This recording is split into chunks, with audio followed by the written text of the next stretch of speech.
Bonsoir, nous sommes en présence de François Sanchez, responsable technique de l'USAM, et du conseil technique Alain Burgos, qui vont vous parler de façon générale des 3 mois qui viennent de passer pour l'USAM.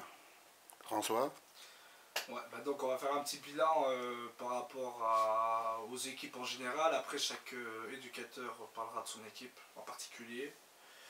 Nous, c'était aussi par rapport au projet sportif qu'on a mis en place. Donc, on va essayer de faire des rappels et puis essayer de cocher ce qu'on a fait de bien ou pas bien, ou ce qu'on n'a pas encore fait, ou des points améliorés. Et puis Alain il va parler un peu plus des jeunes, parce qu'il a beaucoup suivi les U11 et les U13. Et voilà, par rapport au début de saison, ce que tu penses par rapport à cette année, puis par rapport à l'année dernière, au niveau des joueurs. Je pense que cette année, on a plus évolué, plus progressé quand même. On a des joueurs qui sont plus attentifs, plus concentrés dans ce qu'ils font. Et ça, l'année dernière, nous avons eu beaucoup de mal.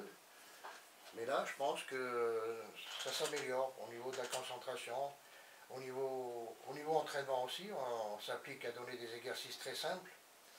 Donc, ce qui nous permet des exercices de base, ce qui nous permet de travailler un peu mieux par groupe de 8. Chaque éducateur a son groupe de 8, donc ça facilite quand même beaucoup de choses. Les 3 axes qu'on travaille, c'est surtout la technique, et surtout la motricité aussi. 3 axes principaux. Et le 3e axe, c'est un peu tactique par des exercices de mouvement, des exercices de possession, de jeu. Donc voilà. Et moi, je suis pas dans les entraînements des jeunes, mais de l'extérieur. Quand je viens, je jette un coup d'œil et tout, je vois déjà qu'on s'est amélioré nous l'année dernière, par rapport à l'année dernière, voilà, sur l'installation de l'entraînement. Déjà, on a des éducateurs en plus qui permet d'avoir des petits groupes. L'année dernière, c'était un peu plus compliqué, plus difficile. Et voilà, là-dessus, on est en progression. Et ça se voit déjà visuellement de l'extérieur. On s'est amélioré, beaucoup amélioré. Et là, je suis content parce que les derniers entraînements que j'ai vus, c'est fluide, ça se passe bien, très bien, les joueurs sont attentifs. Hein, bon, bien sûr, on a un groupe qui est faible, c'est Cédric qui s'en occupe. Bon, peut-être qu'il y a à changer certaines choses là-dessus, mais je pense que dans l'ensemble, c'est correct, c'est bien, ça se passe bien. D'accord.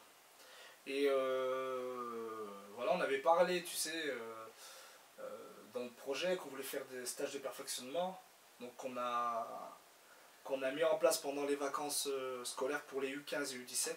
Voilà, c'était une nouveauté. Toi, tu as eu des retours par rapport à ça? Ah, par rapport à ça, moi je suis content parce que, comme tu dis, il y a certains joueurs qui viennent nous trouver et qui nous disent c'était intéressant. Et là, ça nous, comment dirais-je, Valorise un peu, voilà, ça nous encourage. Voilà, ça nous encourage. C'est vrai qu'on était présents tous les trois avec Vieux. On a fait des choses différentes de ce que les joueurs font en entraînement. Sur une journée, on a commencé de 9h30 à peu près 16h. Donc il y avait une séance le matin, une séance l'après-midi, et puis on a mangé ensemble à midi. Donc avec les joueurs, c'est vrai que c'est des choses qu'ils apprécient. Et ça casse la routine. Ouais. Ça change un peu, donc les joueurs s'intéressent plus. Il y avait une grosse concentration là-dessus. Oui, oui. C'était très bien, ça s'était bien passé. Oui, oui. Et puis, c'est vrai aussi, on avait parlé, les autres années, on faisait des tests, mais c'était pas très bien suivi. Donc là, on a dit, un des objectifs, c'était aussi les tests. Qu'est-ce que tu en penses là? On en a fait un pour l'instant. Bon, au niveau des tests, moi j'ai fait la moyenne, c'est la moyenne. Hein. Donc en moyenne, c'est faible. Je dirais pas que c'est très faible, mais c'est faible. Tu peux rappeler les tests qu'ils font? Les tests, c'est le slalom 20 mètres, conduite de balle, il y a la vitesse 40 mètres, et il y a le jonglage, pied droit, pied gauche et tête. Voilà, donc on en est resté là. Et on attend les nouveaux tests au mois de janvier pour savoir si on a progressé. Mais bon, il y a eu une progression quand même parce que les jeunes commencent à s'intéresser. On a eu beaucoup de mal à les faire jongler, etc. Mais là, ils commencent à s'intéresser. Il y a certaines qui viennent vers nous, ils nous demandent, posent des questions. Donc ça c'est intéressant. D'accord. Et après, autre chose au niveau global, au niveau des matchs que tu as pu voir Au chez niveau les des jeunes. matchs aussi, mais bon, ce qui nous manque un peu, c'est au niveau des matchs, ça se déroule bien. Par exemple, dans les U11, je pense que les deux groupes, les deux premiers groupes, le groupe à Omar et le groupe à Sébastien, ont évolué, ont progressé. Par contre, on a un groupe qui est faible. Donc c'est de celui-ci qu'il faut s'en occuper pour être plus performant là-dessus. Et dans les U13, pareil, il y a un groupe qui est pas mal, c'est le premier groupe, mais le deuxième groupe, et moi, là pareil, on a un problème de technique, un problème, c'est pas encore ça. Donc il faut s'en occuper aussi. De toute façon, mais ce qu'on avait aussi remarqué par rapport au stage de perfectionnement, on a aussi un problème de... Des fois, on a des bons joueurs qui savent contrôler un ballon, puis après, quand ils arrivent, on les met en situation, on a remarqué qu'ils perdaient leur... L'enchaînement se fait pas derrière. Voilà. Ouais. Alors, c'est vrai qu'on a un problème sur, sur nos joueurs, nos équipes, et puis qu'on essaie de... Enfin, on va essayer de... Il y a autre chose, dans les U11, U13, il y a aussi l'organisation sur le terrain qui doit mieux se faire. On doit être plus exigeant là-dessus, dans l'occupation de l'espace. Hein. Là, il faut qu'il y ait une disposition de l'organisation qui soit mieux faite, voilà, qu'on soit plus performant là-dessus aussi. D'accord. Après, moi, pour un mot par rapport aux U15 et U17, U19, c'est vrai que, bon, on veut essayer de monter en excellence, après pas tout de suite, on essaie de former nos joueurs, etc. C'est vrai qu'on a du boulot, on s'en rend compte, c'est pas facile, voilà. Il faut que les joueurs se rendent compte que voilà, pour jouer à un certain niveau, il faut donner plus, faire plus. Hein. Nous, on n'est pas trop dans la sélection, on essaie de prendre tout le monde. En essayant de faire changer certains joueurs, mais certains comportements sont après compliqués à mettre. Mais comme je dis, en U7, U9, c'est là qu'on doit travailler beaucoup pour qu'on arrive à avoir des points et des joueurs qui soient corrects après, qu'on puisse pratiquer le perfectionnement, pas tomber dans l'initiation à 13 ans. oui. Essayer de, toi, qu'on arrive à amener ces U7, U9 et U11 en U15 avec un bagage technique qui nous permette de perfectionner tout ça, quoi. Et pas de s'occuper de travailler la technique de base. Donc voilà. Donc c'est là qu'il faut travailler le plus. D'accord, pour pouvoir après un jour avoir ces joueurs en senior déjà bien faits, bien formés. Voilà, connaissant en junior, en senior. Voilà, François soit tranquille en senior. François. Et pour les seniors Hein? Et pour les seniors Après pour les seniors, c'était un peu compliqué au départ, voilà.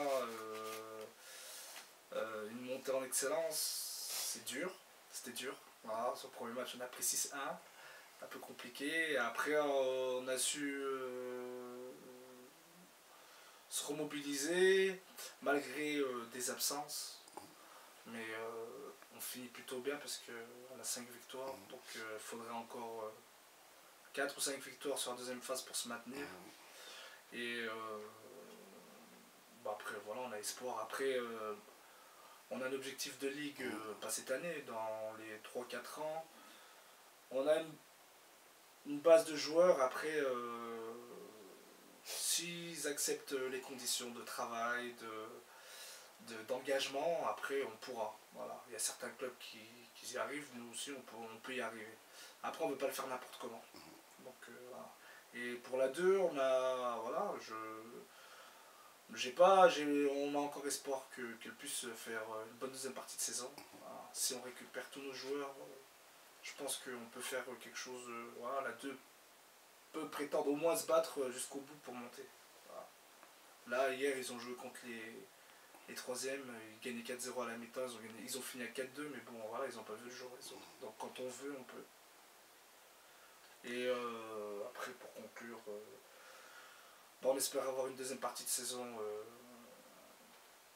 bonne à tous les étages. Voilà. Nous, on essaie de rester aussi sur nos objectifs, donc on va aussi relancer nos stages de perfectionnement. Ouais, ça c'est intéressant. Hein. Ça, on va aussi faire des journées à porte ouverte et puis de détection aussi. Voilà, on va continuer ça. On va essayer aussi de se perfectionner.